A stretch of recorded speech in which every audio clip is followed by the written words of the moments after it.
Hello and welcome to the Eating Disorder Therapist podcast. This is a podcast to help you find peace with food and overcome disordered eating. And I'm Harriet Frew, aka the Eating Disorder Therapist. And I'm so excited to share with you all kinds of stories, tips, information and guest interviews to help you on your journey in finding peace with food. So thank you so much for listening today. Now today I'm going to talk all about body neutrality. And we're going to look at what do we mean by body neutrality. We're going to talk about the difference between body neutrality and body positivity. And then we're going to talk about some practical steps to working towards becoming more body neutral. Okay, so in eating disorder recovery, I know definitely that the body image part of recovery can be extremely challenging. And finding some peace and acceptance with your body can often really lag behind the other progress you might be making. Now, I think this is really understandable because in our culture generally, many people struggle with negative body image, even if you don't have an eating disorder, and it can be hugely challenging not to focus on this. And it's very easy as well to have a high level of connection between your self-worth and how your body looks. That is just the society that we live in. It is sort of toxic diet culture, toxic wellness culture. So it's important to be very compassionate with yourself about this because it's very unlikely that you're going to suddenly love your body and shed the years of conditioning that you have been exposed to from the culture. It does take time and it's a bumpy old road. But in eating disorder recovery, over time, you can start to dilute the link between self-worth and the size of your body. Now, it may mean for you that this doesn't go away altogether, because I think just because of the culture that we live in, it would probably be completely unrealistic to not have some body size, shape, weight, etc. linked to self-worth, unless our culture drastically changes. However, I do believe it's very realistic to move towards a much more peaceful and accepting relationship with your body. I think that is very, very possible. So there are many different approaches to accepting your body, and you may have heard of body positivity. So this originated from the fat acceptance movement in the 1960s. So the body positivity movement aimed to give a voice to those in marginalized bodies, especially fat, black, queer and disabled bodies. But as the movement gained momentum, it's lost really its original roots and purpose. So the term body positivity got confused really with body confidence and self-love. And an influx of smaller-bodied white women began using the term, and the community it was designed to support actually felt a bit cast out once again. So you probably relate to the use of the word body positive, body positivity from social media, and seeing people sort of talk about this quite a lot. So body positivity, I think, was a really helpful step. And I guess it's for you to decide really whether it was a helpful or unhelpful thing that has been kind of taken on more by the masses. I think there's kind of pros and cons of it. But I think what is the criticism often of body positivity is that it doesn't feel attainable or achievable. And some people say as well that it can lead to that sort of toxic positivity wherein it's unrealistic to completely love or adore the body unconditionally at all times. And it might also make you hide or suppress your true feelings. So if you don't feel that way, it might put you in a place to blame your negative mindset for it. I think it's really tricky because I think so many of my clients have sort of said to me, like, I want to feel more sort of body positive, but I feel I can't really embrace it, but I feel really bad that I can't. So I think, it can be a bit sort of dangerous here and sometimes just unrealistic.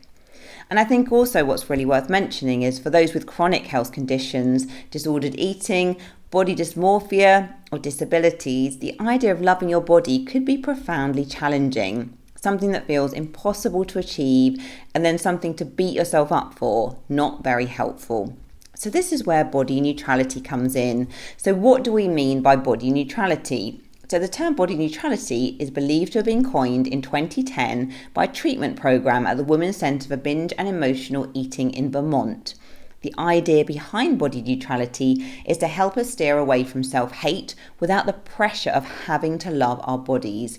Instead, it's about working towards a place of where we respect our bodies, but don't give too much energy to positive or negative thoughts about it. So body neutrality is simply the act of taking a neutral stance towards your body, both emotionally and physically. This means not supporting the hatred towards your body's limitations or investing time and energy to love it either. You can simply be at peace with your body. And hopefully, if you're listening, you may have a reference point of a time when you were younger, and I understand this is not true for everyone, but for some people, they will have a reference point when they were younger where they were just much more naturally body neutral. They weren't really focusing on their body. Their body was just a vehicle for them to be sort of transported around in, not something to focus on, to pick apart and judge. Maybe you do have a memory of where you were just living in your body and getting on with your life. And if you have got that reference point, that is really, really helpful because it gives you a kind of glimmer of where you could potentially start moving back towards. Because, as a younger child often, for some of us, I know definitely it's true for me, I was very body neutral as a child. I didn't really focus on my body. My body was just something that enabled me to do obstacle courses, climb trees, run around. I never gave it any thought until I was a teenager. But I appreciate it's not true for everyone. So no matter your shape, size, colour, gender, physical ability or capability, the goal of body neutrality is to help you accept your body as a physical vessel and a small part of who you are, rather than this big kind of focus all around your kind of identity, self-worth and appearance. And basically, based on your ability, your body performs several different functions and allows you to live your life through it. So body neutrality asks you to give less importance to day-to-day bodily changes in weight, shape, paying far less attention to all of this. Body neutrality can also help address the stigma and dissatisfaction that is placed on body weight, like too fat or too skinny. A neutral stance could help you judge yourself and others less too. And we can all be kind of susceptible to being judgmental around bodies.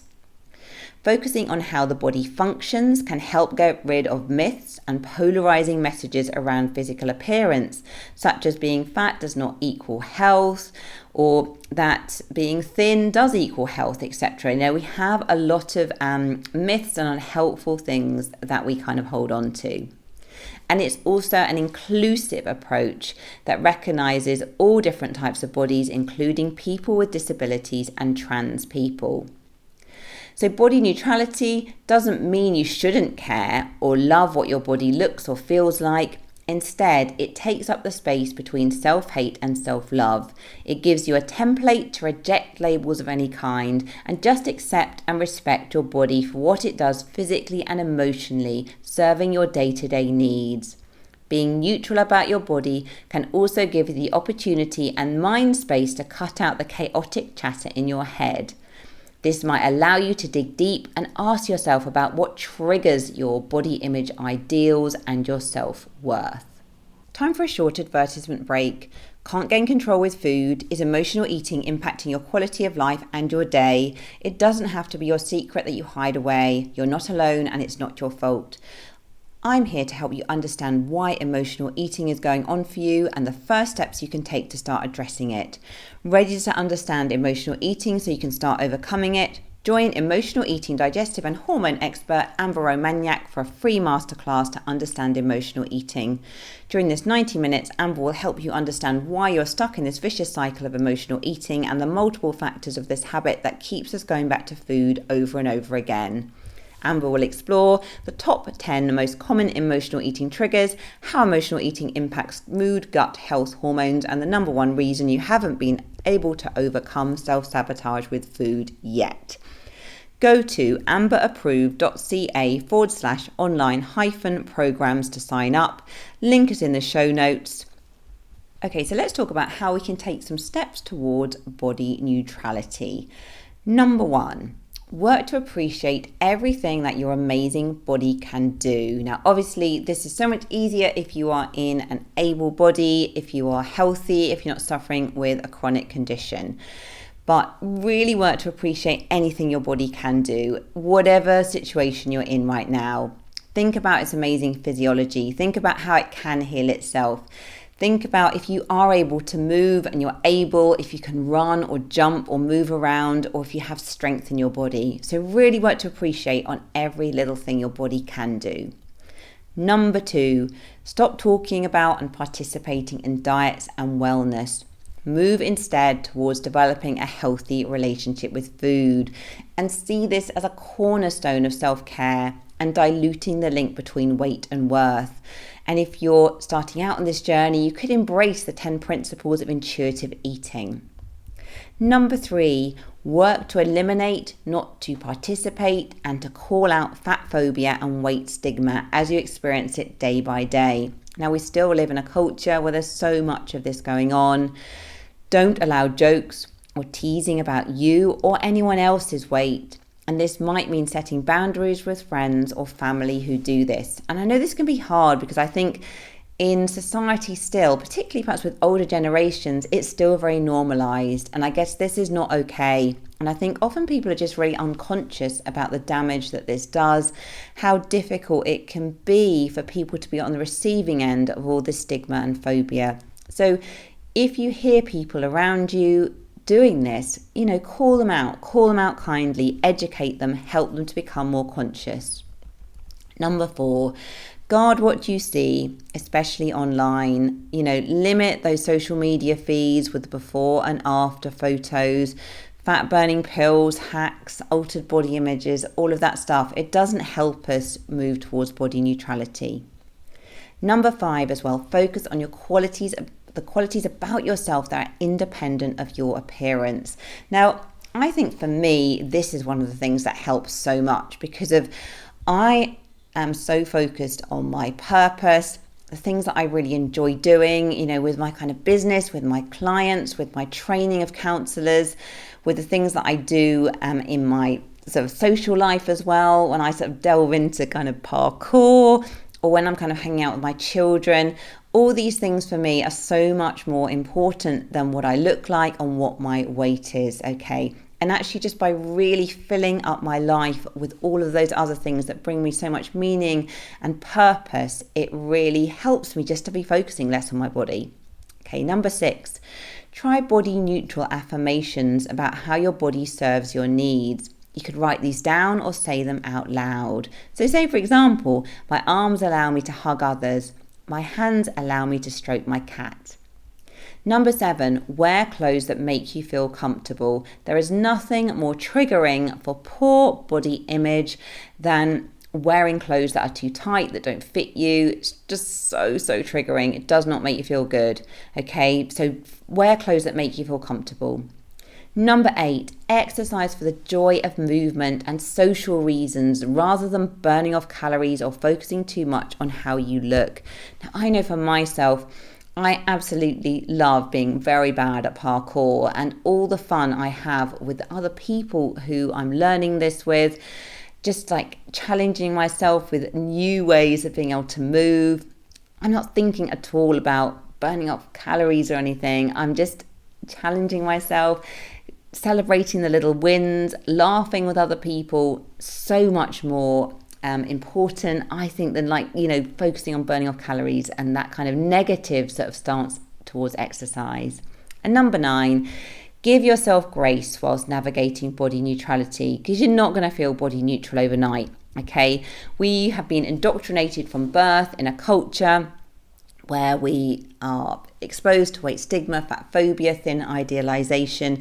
It's very challenging to change this overnight. But I know for myself, even in the last 5 years and exposing myself to helpful content on social media, exposing myself to a much greater range of bodies as well on social media, embracing intuitive eating, body neutrality, not exposing myself to all those accounts where there's a real focus on before and after and weight and shape, etc., that it's definitely impacted how I view the world and how I view my own body and feeling so much more peaceful. So it's totally possible. It's sometimes a bit of a journey. You might have to just dilute this slowly, all these old messages, but you can really take steps towards becoming more body neutral and feeling much more at peace.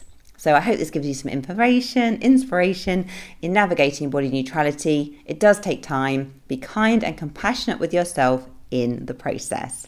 So I hope you enjoyed this episode. If you're not following me already on Instagram, do seek me out at the Eating Disorder Therapist _. And for further support with your relationship with food, do go to the eatingdisordertherapist.co.uk. If you enjoyed this podcast, I'd be so grateful if you'd follow, rate and review, as it helps it reach so many more listeners. Thank you so much for listening today, and I look forward to sharing another podcast episode with you very soon.